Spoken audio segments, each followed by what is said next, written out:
finally got to practice this week. Where do you think that showed up most on the court tonight? What I remember the most is I thought our defense in the first quarter was really good, and we really fell off in the second. So I really can't wait to get back and look at that and see kind of where we dropped the ball. I know we let a lot of dribble penetration happen that second quarter, so we got to do a better job of keeping our man in front. Go second row on the left, coach. Your left. I'm sure, with Caitlin's adjustment to the W, the speed and length just make for different looks, especially on threes. It seemed like in the third quarter when she was getting going, she was coming off some screens and things like that. But is it a matter of scheming her open, or is it a matter of waiting for her to feel it, or is it some combination of both? I think it's a little bit of both. I mean, she did start feeling it. When she gets hot, like, she can be really dangerous.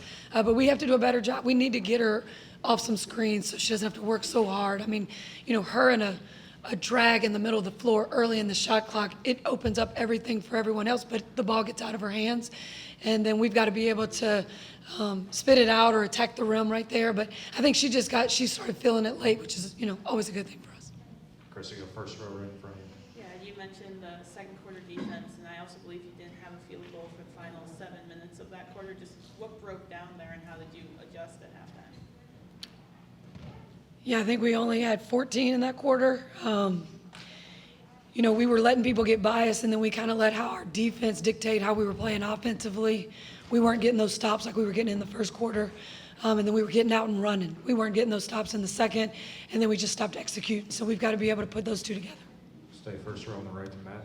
Christie, obviously you want to win every game. The way that this one was shaping up, Washington, second night of a back-to-back. You guys have a 4-day rest. They haven't won a game yet. From a coaching perspective, did this turn to we want to win this really badly to we must win this game? No, we want to win every game, man. we show up to win every single game, period. They give it credit to Washington. They hit some big shots. I mean, we hit, I think we have a record with threes, but I mean, they hit some big shots late, and then we've got to be able to hit our free throws at the end of the game to seal the deal. There you go, one on Zoom, Brad Lake. Brad, you want to go ahead? Yes. Hi, Coach. How are you? What does a win like this mean to the team as you head into your match Monday with the Sun? Yeah, I mean, a win anytime just gives you a breath of fresh air, gets you some more wind in your sails. They were, really excited in the locker room. We didn't talk much basketball after. We'll do that when we get back, and then we'll focus on Connecticut. But it just felt good to get this win going on to Connecticut. Got last one on Zoom, Daniel Artest. Hey, Coach Sides, Daniel Artest from the 9450. Congratulations on your win. After such a hectic schedule with these 11 games in the last 20 days, how did you and the team utilize these few days off to recover, recharge? What strategies did you find most effective in making the most of this win tonight? Yeah, it was more about getting them the rest they needed. They were pretty beat up, so it was about getting rehab, recovery, giving them time off their feet, time away from each other just to breathe. I mean, 11 and 20 was, that was really tough on them, and mentally as well. So that just getting that little mental break. But then when they came back, just the way they came back and we were practicing those couple of days, I mean, they really came back ready to go. We were able to improve, got to figure out how to put it all together for 4 quarters. It felt good to shoot the ball well. I feel like even my misses were right there. I thought multiple were still going in, and it was nice to have a night like that. And obviously overall we shot the ball well, 16 made threes, but it's kind of what we had to do. I think more than half of our shots came from the 3-point line, so I thought we settled a little bit. Probably could have got our feet in the paint more, but yeah, it was nice. I mean, I still feel like there's so many ways that I can continue to be better, and that probably goes for our whole team. We still feel like there are so many ways for us to improve and execute, especially down the stretch, and not make it as close. Go second row here on the left. Caitlin, kind of wanted to pick up on what you were asked before the game about this whirlwind schedule, 11 games in 20 days, I think it was. Obviously, that's physically taxing after a college season, but in some ways, has that kind of made there no kind of gaps to kind of soak in what people are saying about you or narratives around your game? Yeah, I think the biggest thing is there's not time to sulk from a loss. It's just one after the next, but at the same time, all of us would say like that's just not ideal. It's not an ideal way to play basketball. I think you could see the exhaustion on our faces, you know, more mentally than probably physically. Obviously, physically we're exhausted, but I think mentally it's hard to stay sharp in those moments when you're going game to game, and you know, mental preparation is probably the most important thing. So, you know, proud of our group. Certainly battled, and now we feel like we're kind of through that hump, and we had a couple days of practice and you know, time to kind of improve in ways that we thought we needed to improve. And you know, I thought we came out here, and the Mystics are a great team. It feels like they're in so many close games all throughout the season. So another close one tonight, and you know, we found a way to battle and get done. Front row, Chloe on the right. Yeah, for either of you, there was that 7-minute stretch in the second quarter where you didn't have a field goal. Just what was the halftime message? How did you kind of bounce back from that in the second half? The idea is to be as fluid as we can. Obviously, we were defending them well, but we got to make them pay by scoring. And the ball didn't go in. So for us, it was about making sure that we obviously, you know, execute what we needed to.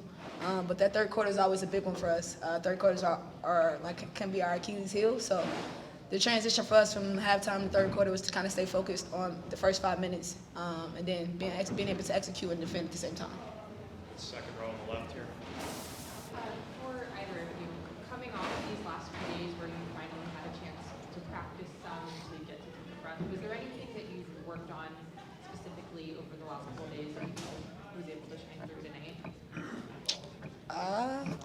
I mean, I think we honestly just ran through a ton of our plays. Like, I Yeah, feel like I was we've about to say gone we just ran a from lot. like, we've only been able to put stuff in walkthroughs and shoot arounds, and like we haven't had time to like actually work on it versus live competition versus our practice boys. And you know, we worked a lot on our defense too. We worked a lot versus the blitz because we've just been getting blitzed so much on ball screens this year. So it's good to get in the gym and be able to work on that with our 4 and 5 player and myself and Edub and Wally, whoever's taking care of the ball, just to get a little bit more comfortable and know our exact reads out of those. So I would say all those things, but it wasn't anything like complex. It was just like a simple practice of like getting to actually play live and work on set plays and our defense and things like that.